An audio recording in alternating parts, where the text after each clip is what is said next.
Coloquei 4 parafusos na minha lixadeira e, acredite, meu chefe ficou tão impressionado que quase explodiu de felicidade. Essa técnica revolucionária que inventei para agilizar meu trabalho é mais simples do que fazer um chá de boldo. É só pegar 4 parafusos, enfiar nos furos da franja da lixadeira e rosquear tudo. Para garantir que não vai soltar, use uma chave de fenda e aperte bem. Pronto! Você acaba de criar um serra-copo caseiro capaz de perfurar qualquer coisa. Meu chefe ficou radiante, pois em vez de comprar uma serra-copo, ele agora tem uma lixadeira que corta canos de PVC e outros materiais com estilo. A economia está garantida, e eu sou o gênio da lâmpada da eficiência. Quem diria que uma simples ideia poderia transformar meu dia a dia e ainda deixar o chefe feliz? Ah, a criatividade!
Tem momentos na vida em que nem um alienígena com dedos mágicos conseguiria ajudar, como o caso desse homem lutando para fixar uma porca em um parafuso dentro de um tijolo.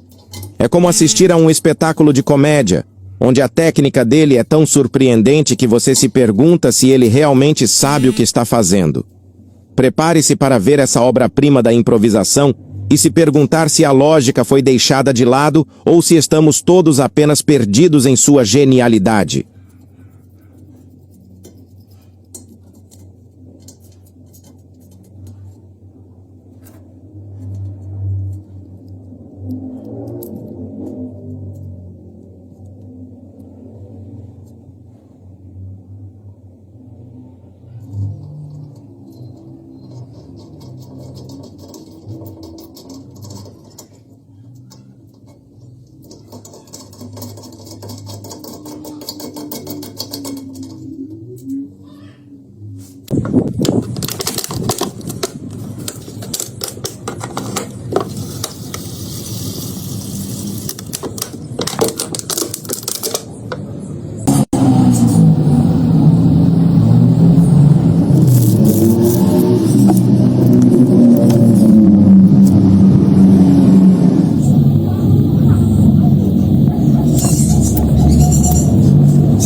prática de colocar cotonetes em fechaduras de porta. Tenho certeza de que você não esperava por essa. Todos nós já enfrentamos a frustração de ter uma chave quebrada dentro da fechadura, não é mesmo? Você tenta de tudo: ferramentas, truques, até mesmo aquela famosa dança da sorte. Mas a chave, teimosa como sempre, insiste em permanecer lá, dizendo: "Daqui não saio." Mas calma, a solução está aqui. Existe uma técnica infalível que fará essa chave quebrada sair de uma forma impressionante. Tudo o que você precisa são alguns cotonetes. Corte as pontas, use um isqueiro para aquecê-los e, assim que começarem a derreter, aplique na fechadura onde a chave quebrada está. Após secar, é só puxar para fora. A chave não terá outra escolha a não ser se render. Uma dica genial, não acha?